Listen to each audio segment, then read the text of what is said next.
A reading from the Gospel according to St. John, chapter 6, verses 1 to 15. After this, Jesus crossed the Sea of Galilee. A large crowd followed him, impressed by the signs he had done in curing the sick. Jesus climbed the hillside and sat down there with his disciples. The time of the Jewish Passover was near. Looking up, Jesus saw the crowds approaching and said to Philip, "Where can we buy some bread for these people to eat?" He said this only to put Philip to the test. He himself knew exactly what he was going to do. Philip answered, 200 denarii would not buy enough to give them a little piece each.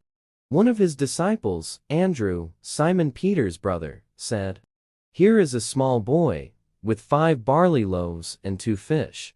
But what is that among so many?" Jesus said to them, "Make the people sit down." There was plenty of grass there, and as many as 5,000 men sat down. Then Jesus took the loaves, gave thanks, and distributed them to those who were sitting there.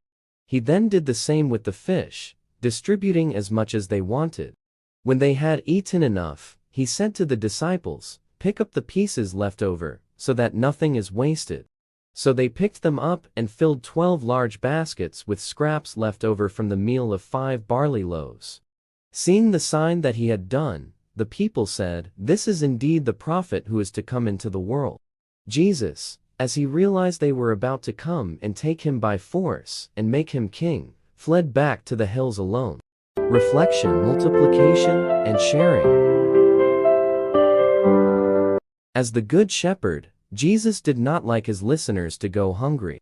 So he asked his apostles to go and buy something for the crowd to eat, but there is a huge budget problem. Fortunately, a boy was willing to share his 5 loaves and 2 fish, which Jesus blessed and multiplied, and all had their fill. That's not all. 12 baskets were filled with scraps left over. What a miracle indeed! Our God is a God of multiplication. If He wills it, no one will starve.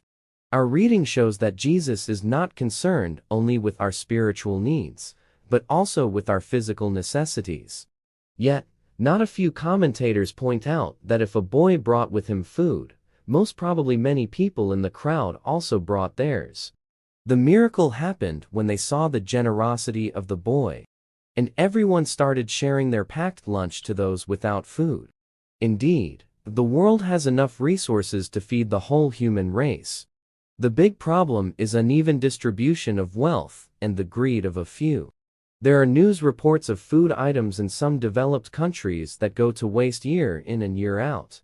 Yet, millions of people in the less developed countries experience hunger and famine.